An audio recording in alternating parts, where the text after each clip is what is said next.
محرم کے دنوں میں ایک اور ہمارے یہاں بہت بڑا مسئلہ ہے، اللہ ہم سب کی حفاظت فرمائے، وہ ہے نکاح کا مسئلہ، کہ لوگ عموماً محرم کے دنوں میں نکاح کرنا جرم سمجھتے ہیں اور نکاح کرنا حرام سمجھتے ہیں۔ نکاح کے بارے میں بنیاد سمجھ لیں تو پھر ساری باتیں آسان ہیں۔ حضور اکرم صلی اللہ علیہ وسلم نے فرمایا النکاح من سنتی، کہ نکاح میری سنت ہے۔ یہ روایت صحیح مسلم کے اندر موجود ہے۔ اللہ کے نبی کا ارشاد ہے کہ نکاح میری سنت ہے۔ اللہ کے نبی کی سنت عبادت ہوتی ہے، اور عبادت تو ہر مہینے میں ہو سکتی ہے، رمضان میں بھی ہے، محرم میں بھی ہے۔ عبادات کے جو شریعت نے اوقات رکھے ہیں ان اوقات میں عبادت کرنی چاہیے۔ نکاح ایک ایسی عبادت ہے کہ جس کے لیے کوئی مہینہ مقرر نہیں ہے، کوئی دن مقرر نہیں ہے، اور کوئی وقت مقرر نہیں ہے، جب چاہے نکاح کرے، اس کی شریعت سے کوئی پابندی نہیں ہے۔ تو نکاح اللہ کے پیغمبر کی سنت ہے، لہٰذا نکاح کے معاملے میں یہ الجھن اپنے دماغ سے جھٹک دیں کہ محرم میں نکاح کرنا جرم ہے۔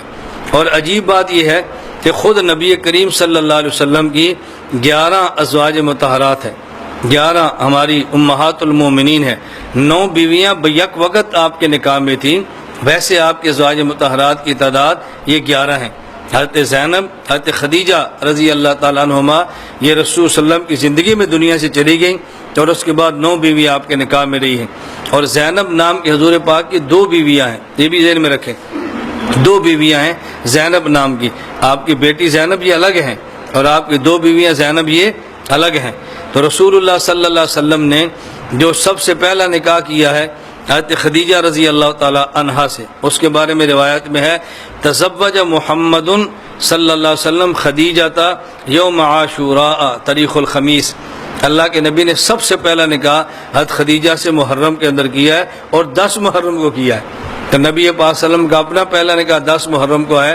جب ہمارا یہ عقیدہ ہے کہ نبی معصوم ہے، نبی معصوم ہے، پیغمبر اعلان نبوت سے پہلے، اعلان نبوت کے بعد کبھی بھی گناہ نہیں کرتا، تو اگر محرم بطور خاص 10 محرم کو نکاح کرنا گناہ ہوتا تو اللہ کے نبی کیسے فرماتے، کیسے ممکن تھا؟ اس لیے 10 محرم کو جب حضور نے نکاح فرمایا ہے، اس بات کی علامت ہے کہ یہ گناہ نہیں ہے۔ یہ میں نے بات اس لیے کی ہے کہ کوئی بندہ آپ کو دھوکہ نہ دے کہ جی اللہ کے نبی صلی اللہ علیہ وسلم نے 10 محرم کو نکاح کیا ہے، تو اس وقت تو ابھی آپ نے نبوت کا اعلان نہیں کیا تھا، ابھی شریعت آئی نہیں تھی، یہ شریعت کے نزول کے پہلے کی باتیں ہیں۔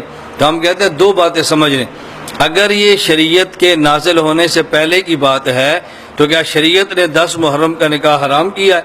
ہمیں شریعت میں کوئی آپ آیت دکھا دیں، کوئی حدیث دکھا دیں کہ 10 محرم یا محرم کو نکاح شریعت نے حرام کیا ہو۔ شریعت میں حرام ہے نہیں، اور نبی پاک صلی اللہ علیہ وسلم نے نزول قرآن سے پہلے اگر کیا تو حضور تو اس وقت بھی معصوم تھے، اعلان نبوت سے قبل بھی نبی معصوم ہوتا ہے، پیغمبر تو گناہ اور جرم کا ارتکاب ہرگز نہیں کرتا۔ اور دوسری بات، حضور اکرم صلی اللہ علیہ وسلم کی 4 بیٹیاں ہیں، نمبر 1 زینب، نمبر 2 رقیہ، نمبر 3 ام کلثوم، اور نمبر 4 فاطمہ الزہرا رضی اللہ تعالیٰ عنہ، آپ کی 4 رضی اللہ تعالیٰ عنہن، یہ 4 بیٹی ہیں۔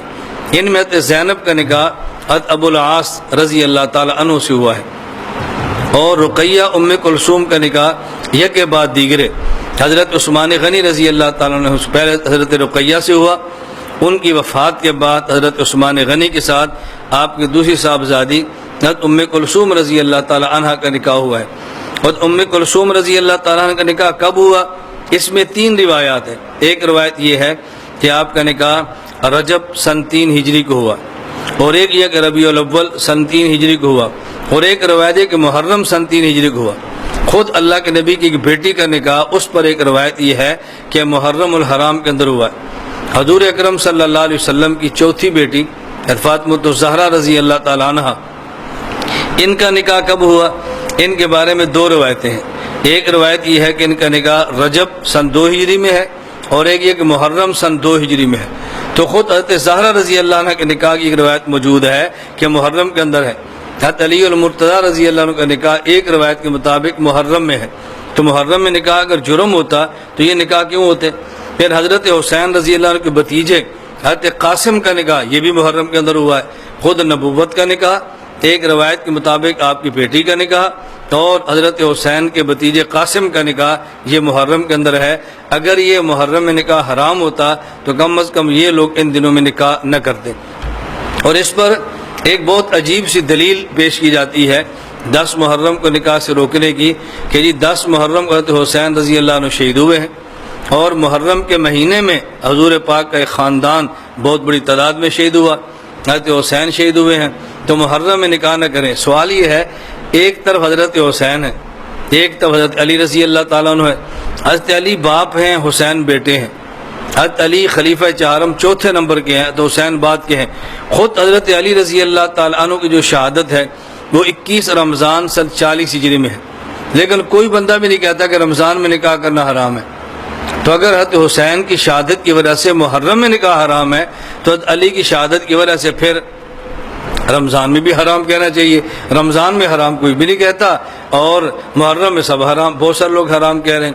میں نے اس لیے گزارش کی ہے کہ نکاح کی کوئی وقت متعین نہیں ہے، نکاح کا کوئی مہینہ اور سال متعین نہیں ہے، یہ دونوں خاندانوں کی باہمی سہولت پر ہے کہ کس مہینے اور کس دن اور کس وقت ان کے لیے نکاح مناسب ہے، اس لیے اس کا محرم سے کوئی تعلق نہیں ہے۔ اللہ تعالی ہم سب کو یہ بات سمجھنے کی توفیق عطا فرمائے اور اللہ ہمیں شریعت کے مطابق اپنی پوری زندگی عمل کرنے کی توفیق عطا فرمائے۔ وآخر دعوانا ان الحمدللہ رب العالمین۔